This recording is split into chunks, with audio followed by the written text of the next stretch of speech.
একদিন শিশু নবী হজরত মুহাম্মদ সাল্লাল্লাহু আলাইহি ওয়াসাল্লাম ক্ষুধার্ত অবস্থায় মক্কার ধুলামাখা পথ ধরে হেঁটে চলেছে। কিছুটা দূরে ছিল আবু জাহেলের খেজুর বাগান। আবু জাহেল এক ইহুদি ব্যক্তিকে নিয়ে খেজুরগুলো একটি বস্তায় ভর্তি করছিল। শিশু নবী মুহাম্মদ সাল্লাল্লাহু আলাইহি ওয়াসাল্লাম তখন ক্ষুধার্ত ছিল, তাই ক্ষুধা নিবারণের জন্য দুটি খেজুরের আশায় আবু জাহেলের খেজুর বাগানের দিকে যেতে লাগলো।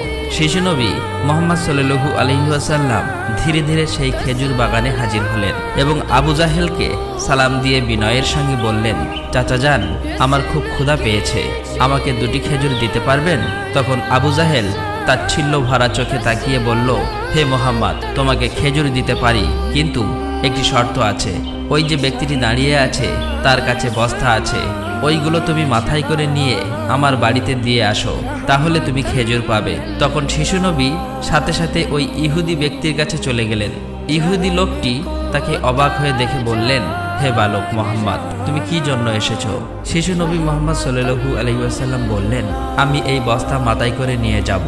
ইহুদি ব্যক্তিটি বললেন, এই ছোট্ট বয়সে তুমি কি এই বস্তায় নিয়ে যেতে পারবে? শিশু নবী বললেন, নিশ্চয়ই পারবো। অতঃপর শিশু মুহাম্মদ সাল্লাল্লাহু আলাইহি ওয়াসাল্লাম ধুলিমাখা শরীরে মাথায় বিশাল বস্তা নিয়ে হেঁটে চললেন। ছোট্ট ছোট্ট পা, ক্লান্ত দেহ, কিন্তু চেহারায় এক অপার্থিব শান্তি। এবং তার পিছু চলেছে আবু জাহেল এবং সেই ইহুদি ব্যক্তি। কিছুক্ষণ পর সেই বস্তা আবু জাহেলের বাড়ির সামনে এসে রাখলেন। তখন ইহুদি ব্যক্তি এই বস্তা নিয়ে বাড়ির ভিতরের কোণে রেখে দিলেন। তারপর শিশু নবী হযরত মুহাম্মদ সাল্লাল্লাহু আলাইহি ওয়াসাল্লাম বললেন, চাচা যান, আমাকে খেজুর দেবেন না? তখন আবু জাহেল মাত্র একটি খেজুর দিলেন। তখন শিশু নবী হযরত মুহাম্মদ সাল্লাল্লাহু আলাইহি ওয়াসাল্লাম বললেন, চাচা যান, আরেকটি খেজুর দেবেন না?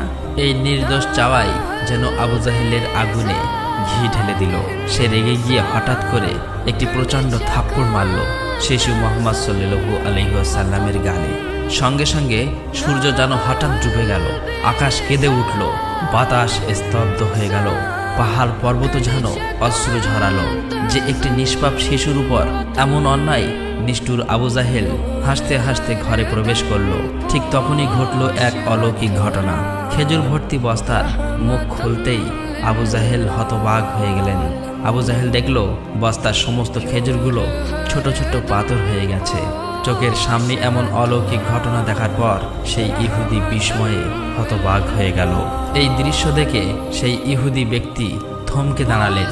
এমন অলৌকিক ঘটনার কথা জানানোর জন্য ইহুদি ব্যক্তিটি দ্রুত তাদের নেতার কাছে ছুটে গেল, কিন্তু নিষ্ঠুর অত্যাচারী আবু জাহেল তখন ঘর থেকে